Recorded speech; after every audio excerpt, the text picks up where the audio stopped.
Student, हमारे सच्चिदानंद learning channel में आपका स्वागत है। इस वीडियो में हम लोग कक्षा 12वीं का जो शिक्षा शास्त्र का पेपर 2023 का यूपी बोर्ड का पेपर हुआ, आइए इस पेपर को हम लोग चेक करते हैं कि किस प्रकार का क्वेश्चन आया हुआ है और आपने किस प्रकार से इन क्वेश्चनों का जवाब दिया।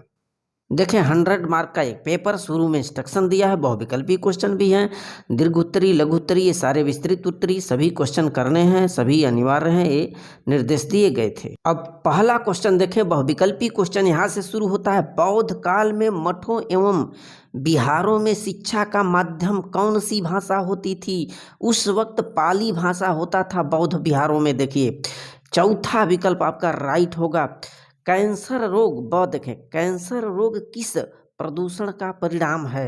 कैंसर रोग देखें, रेडियो धर्मिता प्रदूषण जो होती है, इसी से कैंसर रोग होने का डेंजर ज़्यादा होता है। सेकंड विकल्प राइट है। अपव्यय, स वाला देखें, अपव्यय एवं अवरोधन शिक्षा के किस स्तर की प्रमुख समस्या है? यह शिक्षा की प्राथमिक स्तर होती है। देखिए, अगला दिया है, प्रयास एवं त्रुटि के सिद्धांत में थर्नाडाइक ने किस जानवर पर अपना प्रयोग किया था? देखिए, थर्नाडाइक ने बिल्ली पर अपना प्रयोग किया था। ये तीसरा विकल्प राइट है। अगला क्वेश्चन देखिए, प्रेरणा के विभिन्न कार्य हैं। देखिए, प्रेरणा के अंतर्गत जो कार्य होते हैं, छात्र में रुचि का भी विकास होता है, व्यवहार में परिवर्तन भी होता है, लक्ष्य प्राप्ति में भी सहायता होती है। ये सभी सही होगा, फोर्थ विकल्प। निश्चित उत्तरी जो प्रश्न है, देखिए दूसरा, वैदिक काल में एक ब्राह्मण बालक को किस आयु में गुरुकुल में प्रवेश मिलता था? तो उस वक्त जो ब्राह्मण बालक होते थे वैदिक काल में, करीबन उनकी जो उम्र हुआ करती थी ब्राह्मण बालकों का, 8 वर्ष की उम्र में उन्हें गुरुकुल भेजा जाता था। तीसरा देखें, कीटनाशक एवं यूरिया के उपयोग से किस प्रकार का प्रदूषण फैलता है? जानते हैं कि जितना कीटनाशक, पेस्टिसाइड और यूरिया का प्रयोग किया जाएगा, उतना ही हमारा जो पर्यावरणीय प्रदूषण है वो बढ़ेगा। उसमें जो है हमारी जो धरती है यानी भूमि जो प्रदूषण है, मृदा प्रदूषण बढ़ने का खतरा ज़्यादा होता है और फिर उसका प्रभाव हमारे आप पर पड़ता है।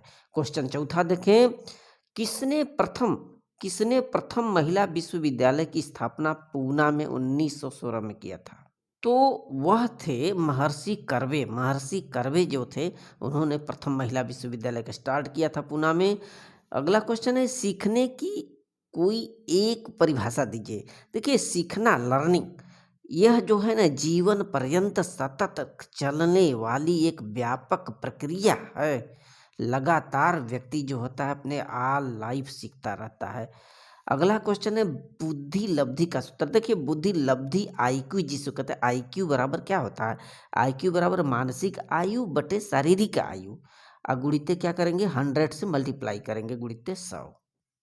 प्रश्न 7वां प्रश्न है, वैदिक काल में एक विद्यार्थी की दिनचर्या क्या होती थी? देखिए, जो रूटीन होता था विद्यार्थी का उस वक्त, वो ब्रह्म मुहूर्त में उनको जगना पड़ता था। अपनी जो दैनिक क्रियाकलापें होती है, दातून, ब्रश, मंजन, स्वच्छता, ये सब किया करते थे। इसके बाद हवन पूजन हुआ करता था। इसके बाद फिर पढ़ाई करने लगते थे, विद्या का अध्ययन करते थे। फिर जंगलों में उन्हें लकड़ी काटना जाना पड़ता था ईंधन के लिए। फिर ईंधन करके भोजन पकाते थे और सभी लोग एक साथ मिल करके खाते थे और गुरुओं की उस वक्त सेवा किया जाता था। अगला क्वेश्चन, पंडित मदन मोहन मालवीय जी के देखे उनके जो विश्वविद्यालय विचार थे, उन्होंने विद्यालय के संदर्भ में उनके प्रमुख क्या विचार थे? तो पंडित मदन मोहन मालवीय जी शिक्षा के क्षेत्र में बहुत ही अच्छा प्रयास किए थे और उन्होंने कहा था कि कोई भी राष्ट्र उन्नति करेगा सिर्फ शिक्षा और शिक्षा के माध्यम से।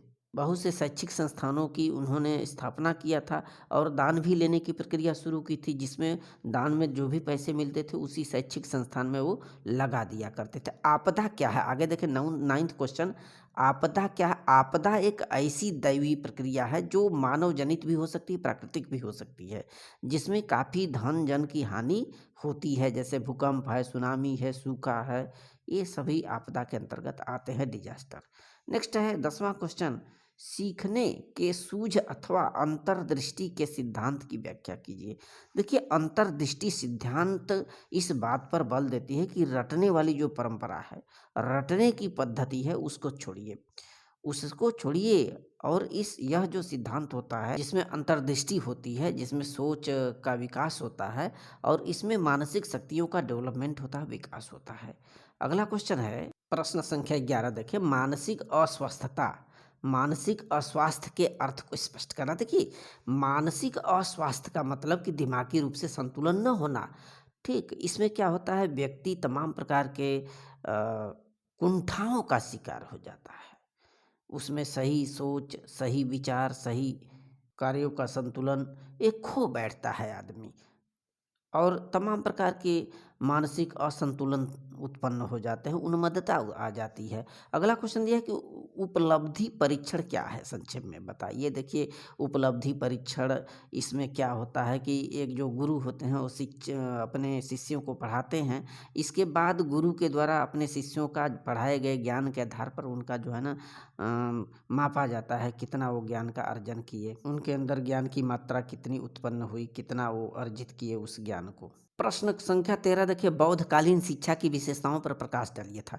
देखिए बौद्धकालीन जो शिक्षा थी उस वक्त उसमें क्या होता था कि प्राथमिक स्तर से लेकर के उच्च स्तर तक शिक्षा दी जाती थी और शिक्षा हेतु मठों में प्रवेश दिया जाता था और मठों में प्रवेश के लिए एक विशेष प्रकार की संस्कार हुआ करता था जिसको प्रवज्जा संस्कार कहा जाता था और शिक्षा समाप्ति पर भी एक संपदा संस्कार होता था और ये जो अध्ययन काल होता था वो 20 वर्षों का होता था विद्यार्थियों का। अगला क्वेश्चन दिया कि भारत में शैक्षिक स्तर को उन्नत करने के किन्हीं 6 उपायों का उल्लेख कीजिए। जो भारत में शैक्षिक स्तर है, जैसे प्राथमिक स्तर से ये शिक्षा दिया जाता है और शिक्षा में लगातार सुधार के क्या होते हैं प्रयत्न किए जाते हैं और शिक्षा की दिशा में एवं व्यवस्था पहले से ही निश्चित किया जाता है।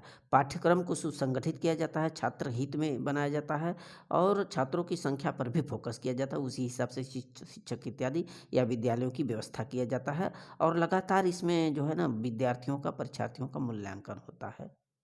क्वेश्चन नंबर 15 दिया है नारी शिक्षा की समस्याओं पर प्रकाश डालिए।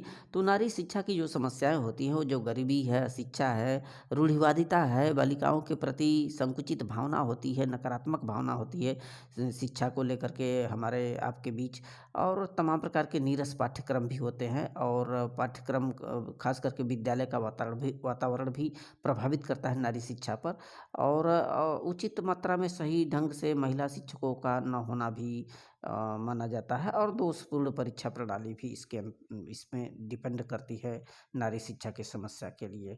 क्वेश्चन नंबर 16 देखेंगे प्रेरणा के लक्षण क्या है संक्षेप में बताइए। देखिए प्रेरणा एक मनोवैज्ञानिक अवधारणा मानी जाती है, ठीक है, और इसमें जो व्यक्ति होते हैं ये संपूर्ण रूप से प्रभावित होता है प्रेरणा के माध्यम से और यह लक्ष्य प्रेरक भी होती है। इसमें जटिल घटनाएँ भी हुआ करती हैं। अगला क्वेश्चन देखिए कि विद्यार्थियों को विभिन्न प्रकार के दंड देने पर प्रकाश डालिए। बहुत इंपॉर्टेंट क्वेश्चन इसको देख लें और 18वां बुद्धि की किन्हीं 6 विशेषताओं पर प्रकाश डालना था। यहाँ से देखिए विस्तृत उत्तरी प्रश्न है वैदिक एवं बौद्ध काल की शिक्षा की तुलना करना था, बाढ़ के कारणों की विवेचना अथवा बाढ़ से नुकसान होने वाले नुकसान से आप कैसे बचे जा सकते हैं और उसके क्या उपाय किए जा सकते हैं, बाढ़ से कैसे हम बच सकते हैं। 20वां क्वेश्चन है सीखने की प्रक्रिया को प्रभावित करने वाले प्रमुख कारक कौन कौन से हैं, ये क्वेश्चन आया हुआ था। अगला दिया है अथवा के रूप में उपलब्धि परीक्षण के संप्रतत्व की व्याख्या कीजिए और बुद्धि एवं उपलब्धि परीक्षण के अंतर को भी स्पष्ट करना था। और अगला क्वेश्चन आया है 21वां 21 का माध्यमिक शिक्षा आयोग मुदालियर कमीशन पर संक्षिप्त निबंध लिखना था और नेक्स्ट अथवा में दिया है कि व्यक्तित्व के निम्नलिखित परीक्षणों पर संक्षिप्त टिप्पणी लिखना था। रोसा मसी लक्ष्म परीक्षण था अथवा ये सेकंड वाला है स्वप्न विश्लेषण था। So thanks.